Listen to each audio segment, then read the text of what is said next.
So welcome to the Riversun source block, and we're going to take you on a tour through 40 years of importation of grapevine varieties and clones. But just before we do that, there's a couple of things you need to bear in mind. If you look down the row, you'll see we're on 3.5 metre wide spacings and 3.5 metre high canopy. And essentially that's because here we are growing propagation material for our nursery business. However, in the first 3 bays of every row, we are holding fruit so we can compare clones and, across the season. So that's the first thing. Second one is everything in here is ungrafted. It's important to realise there are over 80 viruses of grapevines around the world. In New Zealand we know of about 20.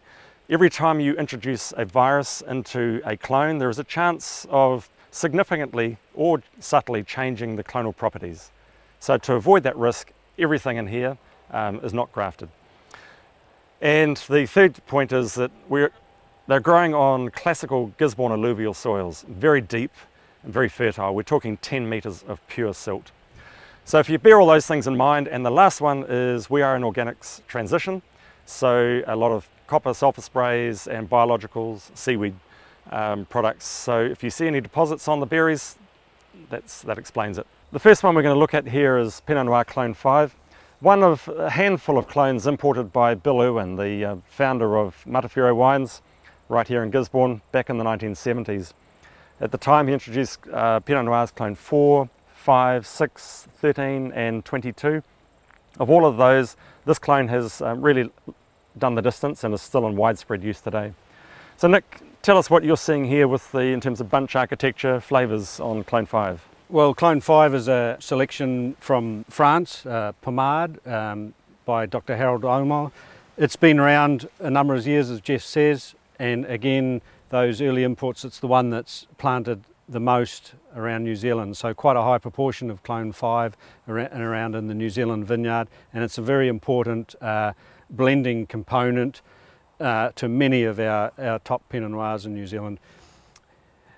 For me, it has forward berry fruit flavours, and I think that's an important factor in a lot of the wines we're seeing from Clone 5.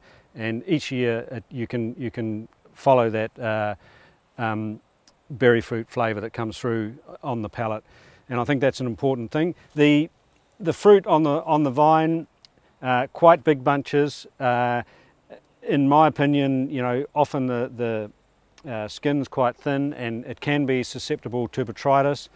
It is early ripening though, and so quite often it's more advanced than the other clones around it. So set's normally very good, and mostly you get a good crop on Clone 5. There has been years where it's susceptible to a bit of poor flowering and you've had lower yields, but in this case you can see quite productive.